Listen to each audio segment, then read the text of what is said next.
हमारी जिंदगी के समय छोटे छोटे भागों से बने हुए हैं। जीवन का यह समय कई घंटे, कई मिनट और कई सेकंडों से मिलकर बने होते हैं। इस धरती पर पैदा होने वाले सभी लोगों को एक समान समय मिलता है।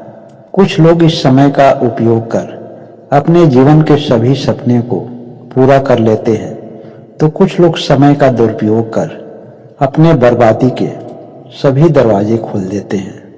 समय की कीमत समझने वाले कुछ लोग सत्ता, संपत्ति और आध्यात्मिक जगत के सभी ऊंचाइयों को पार कर लेते हैं, तो कुछ लोग समय की कीमत नहीं समझने वाले अपने बर्बादी की सभी झांकियों का दर्शन करते हुए घर से बेघर हो जाते हैं। एक गांव में एक गरीब आदमी रहता था जिसका नाम था सुरेश। उसके साथ उसकी बीवी और उसके 2 बच्चे भी रहते थे। आर्थिक तंगी के कारण सुरेश की बीवी सभी घरों में जाकर काम करती थी, जिससे उस घर का रोटी दाल का काम चलता था। सुरेश एक बेरोजगार आदमी था जिसकी संगत कुछ बेकार के लोगों से हो गई थी और वह अपना पूरा समय घूमने में और ताश खेलने में बर्बाद करता था। गलत संगत की वजह से वह दारू भी पीने लगा था। कभी कभी तो वह दारू के नशे में दिन भर बेहोश पड़ा रहता था। वह सुबह में घर से बाहर निकलता था और देर रात घर में शराब पीकर आता था। उसे इस बात की बिल्कुल परवाह नहीं होती थी कि घर में क्या खाना बना है, कौन खाया है और कौन नहीं खाया है। जब कभी पत्नी उसके जीवन से दुखी होकर कुछ उसे अच्छा सलाह देना चाहती थी, तो वह उसे गाली देकर मारता पीटता था। सुरेश के झगड़ालू व्यवहार की वजह से उसकी पत्नी ने भी उसे समझाना छोड़ दिया। उस आदमी के माता पिता की यह सबसे बड़ी गलती थी। वह अपने लड़के की शादी करा दिए थे। शादी के पीछे उनका केवल एक ही मकसद था। इस शादी के बाद वह अपनी जिंदगी में कुछ सुधार जरूर करेगा, लेकिन उसके माता पिता की यह सोच गलत निकल गई। जो उसकी जिंदगी में सुधार होना चाहिए था, उसके जीवन में और भी बुरे दिन आने लगे थे। बेचारी उसकी पत्नी, जिसे दिन भर काम करना पड़ता था और अपने कमाई से अपने पति और अपने बच्चों को पालना पड़ता था, बदले में अपने पति से उसे बहुत कुछ सुनना भी पड़ता था। अगर सुरेश की बीवी की तबीयत खराब हो जाए या किसी कारण से काम पर नहीं जा सके, तो उस दिन घर में सबको भूखे सोना पड़ता था। लेकिन सुरेश को इन सभी बातों से कुछ भी लेना देना नहीं था। उसे कोई इस बात की परवाह नहीं थी कि उसके बच्चे खा रहे हैं या नहीं खा रहे हैं। घर के अगल बगल के लोग सुरेश की घर की स्थिति को देखते हुए कभी कभी सुरेश को समझाने का प्रयास करते थे, लेकिन सुरेश उन सभी लोगों से विवाद कर लेता था। सुरेश का कहना था कि उसके निजी जिंदगी के मामले में कोई दखल ना दे।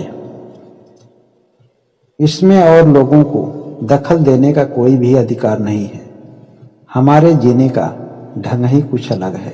धीरे धीरे गांव के सभी लोगों ने उसे समझाना बंद कर दिया, क्योंकि हर आदमी को इस बात का डर रहता था कि कहीं कोई झगड़ा ना कर ले। कुछ दिन ऐसे ही चलता रहा। फिर क्या समय ने करवट बदला और देश प्रदेश में एक महामारी फैल गई। सभी लोगों का जीवन अस्त व्यस्त हो गया।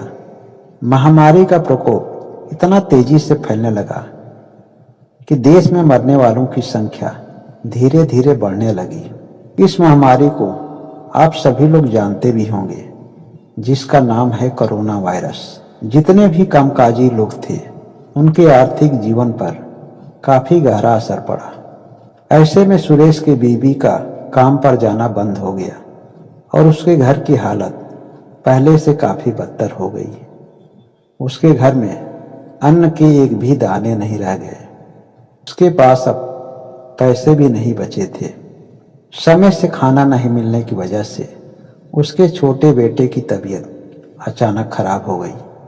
कई दिनों तक उसके दवा की व्यवस्था नहीं होने की वजह से हालत दिन प्रतिदिन उसकी बिगड़ने लगी। अपने बच्चे की स्थिति को देखते हुए सुरेश को अब इस बात की चिंता होने लगी कि ऐसे में पैसे की मदद किससे मांगी जाए, क्योंकि गांव में सभी लोगों से तो उसका विवाद ही हो चुका था।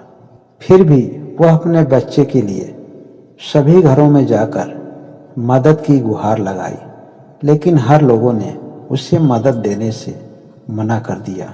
लोगों का कहना था कि जब सही समय पर सही राय दी गई तो तुमने सभी लोगों से विवाद किया। सभी लोग अपने आप में ही परेशान हैं, भला तुम्हारी मदद इस समय कौन करेगा। इस तरह सुरेश को निराश होकर खाली हाथ घर वापस आना पड़ा। उसकी पत्नी को सुरेश की लाचारी पर बहुत तरस आ रही थी। तब उसने उन सभी घरों में गई जिन घरों में वह काम करती थी, और हर जगह से कुछ न कुछ पैसे की उसे सहयोग मिल गया। सुरेश की पत्नी सुरेश के पास आई और दोनों लोग उस बच्चे को लेकर हॉस्पिटल पहुंचे। सुरेश ने डॉक्टर से हाथ जोड़कर प्रार्थना किया कि डॉक्टर साहब, मेरे बच्चों को किसी न किसी तरह से ठीक कर दीजिए। डॉक्टर ने भी सांत्वना दिया कि मैं अपना पूरा प्रयास जरूर करूंगा। डॉक्टर ने उस बच्चे को हर तरह से परीक्षण किया, लेकिन अंततः वह उस बच्चे को बचाने में असफल रहा। डॉक्टर सुरेश के पास आकर बताया कि बड़े अफसोस के साथ यह बताना पड़ रहा है कि मैं आपके बच्चे को बचाने में असफल रहा।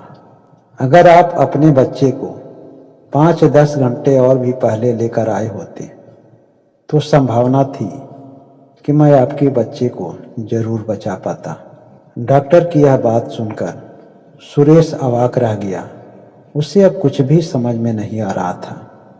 वह उस समय केवल फूट फूट कर रो रहा था और एक ही बात कहता जा रहा था कि अगर मेरे पास पैसा होता तो मैं अपने बच्चे को जरूर बचा लिया होता। जिस तरह से मैंने अपने समय को बर्बाद किया है, उसी की कीमत हमें अपने बच्चे को खोकर चुकाना पड़ा है।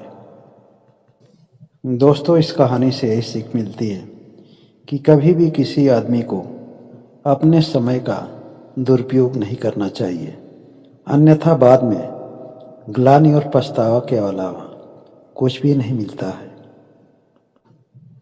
कम से कम प्रयास करने के बाद हम अपने ग्लानि से छुटकारा तो अवश्य पा सकते हैं। दोस्तों, हमारी यह वीडियो अगर आप सभी लोगों को अच्छी लगे तो एक लाइक ज़रूर कर दें और कमेंट के द्वारा इस वीडियो के प्रति जो भी आपके विचार हो वह ज़रूर शेयर करें। जो लोग अभी तक मेरे चैनल को सब्सक्राइब नहीं किए वह इसे सब्सक्राइब करके बेल आइकन की घंटी को ज़रूर दबाएं। बहुत बहुत धन्यवाद।